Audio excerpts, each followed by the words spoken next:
Hello दोस्तों, हम यहाँ पर लेकर आए हैं क्लास 11 का बायोलॉजी क्वेश्चन आंसर। हम यहाँ पर देखेंगे चैप्टर उत्सर्जी उत्पाद एवं उनका निष्कासन, जो कि हम एक एक टॉपिक यहाँ पर डिटेल से बताएंगे।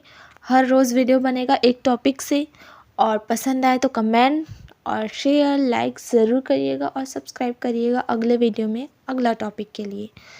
तो स्टार्ट करते हैं हम। तो यहाँ पर क्या है, उत्सर्जी उत्पाद है ना, उनको समझाएंगे यहाँ पर। तो क्या है, इनका इंट्रोडक्शन है कि जीवों के शरीर में मुख्यतः क्या है, दो प्रकार की क्रियाएं होती है। जो जीवों के शरीर में दो प्रकार की क्रियाएं होती है, जिनमें से कुछ क्रियाएं क्या है ऐसी है जिनमें शरीर के लिए आवश्यक उपयोगी पदार्थों का संश्लेषण किया जाता है। इन क्रियाओं को क्या है, उपचय कहते हैं। जो मतलब जिस चीज़ों को संश्लेषण करते हैं, पदार्थों का संश्लेषण करना, अपनी ओर संश्लेषित होना, जिस प्रकार से हम प्रकाश संश्लेषण हर कोई जानता होगा, फिर भी एक बार हम बता देते हैं कि हरे पौधे जो है कि सूर्य के प्रकाश द्वारा क्लोरोफिल नामक वर्णक की उपस्थिति में CO2 और जल के द्वारा कार्बोहाइड्रेट का निर्माण करते हैं और ऑक्सीजन गैस को जो है कि बाहर निकालते हैं। इस प्रक्रिया को हम प्रकाश संश्लेषण कहते हैं। तो इसी तरह क्या है, पदार्थों का संश्लेषण किया जाता है, उपयोगी पदार्थों का संश्लेषण करते हैं। इन क्रियाओं को हम उपचय कहते हैं। जबकि दूसरी क्रियाएं ऐसी हैं जिनके द्वारा क्या है, कुछ पदार्थों का क्या होता है, विघटन। अब यहाँ पर आता है टॉपिक विघटन का। तो विघटन मतलब क्या होता है, हम कह सकते हैं खराब होना या टूटना या फिर बिगड़ना, या फिर बोल सकते हैं नष्ट होना, या फिर विघटन शब्द से समझ आ रहा है कि विघटित होना, घटते जाना, उसको हम विघटन कहेंगे। सरल शब्दों में हम विघटन को घटते जाना ही को विघटन कहेंगे।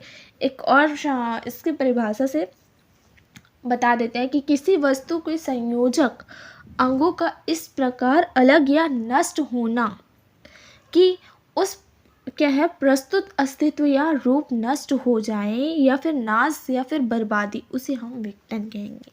ठीक है, तो क्या है, फिर से बोलते हैं कि दूसरी क्रिया ऐसी है जिनके द्वारा कुछ पदार्थों का क्या है, विघटन शरीर के उपयोग के लिए किया जाता है। इन क्रियाओं को अपचय कहते हैं।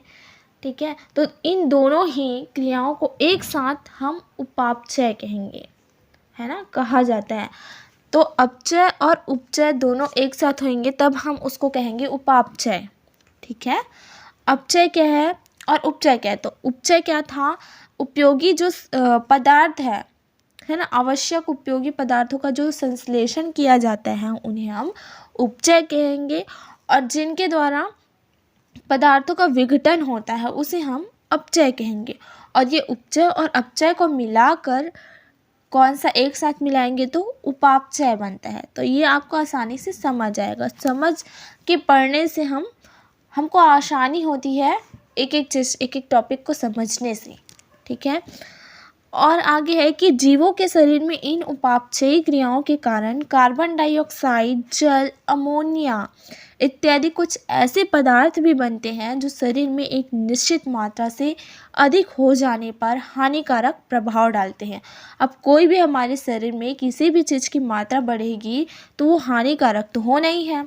तो इन पदार्थों को उत्सर्जी या अपशिष्ट या वर्ज्य पदार्थ कहते हैं। अब वर्ज्य पदार्थ या अपशिष्ट किसे कहेंगे, तो जो हमारे शरीर में जिनका हमको आवश्यक नहीं है, या फिर वो चीज़ हानिकारक है, या फिर वो चीज़ ठीक नहीं है, तो उस पदार्थ को वर्ज्य पदार्थ कहते हैं या फिर अपशिष्ट पदार्थ कहते हैं। जो कि ये पदार्थ क्या है, शरीर के लिए क्या होते हैं, हानिकारक होते हैं, इसलिए इन्हें शरीर से बाहर निकालना अत्यंत आवश्यक होता है। जो कि है हमारे शरीर से उत्सर्जित हो जाता है, उत्सर्जी पदार्थ कहेंगे, जो हमारे शरीर से निकल जाता है। ठीक है, इन वर्ज्य पदार्थों को शरीर की कोशिकाओं या ऊतक से अलग करके शरीर से बाहर निकालने की क्रिया को कहेंगे उत्सर्जन कहेंगे। उत्सर्जित होना, उत्सर्जन होना। ठीक है, हमारे शरीर से बाहर निकल जाना, उसको हम कहेंगे उत्सर्जन कहेंगे। इस क्रिया में शरीर के कुछ अंग भाग लेते हैं, इन अंगों को उत्सर्जी अंग कहते हैं। तो उत्सर्जन से संबंधित सभी अंगों को एक साथ उत्सर्जी तंत्र कहते हैं। अब उत्सर्जन वाले कौन कौन से अंग होते हैं ये आपको जानना पड़ेगा। तो उत्सर्जी अंग का क्या है, अपशिष्ट पदार्थों को एकत्र करके उन्हें बाहर निकालने में मदद करता है, वो उत्सर्जी अंग कहलाते हैं। ठीक है। तो उत्सर्जी अंग शरीर में अकार्बनिक आयनों की सांद्रता तथा जल की मात्रा पर नियंत्रण रखते हैं। इस क्रिया को हम परासरण नियंत्रण कहते हैं। ठीक है, जल की मात्रा को क्या है, नियंत्रित करता है, उसे हम परासरण नियंत्रण कहेंगे। अकार्बनिक आयनों की सांद्रता तथा जल की मात्रा को क्या है, नियंत्रित करते हैं।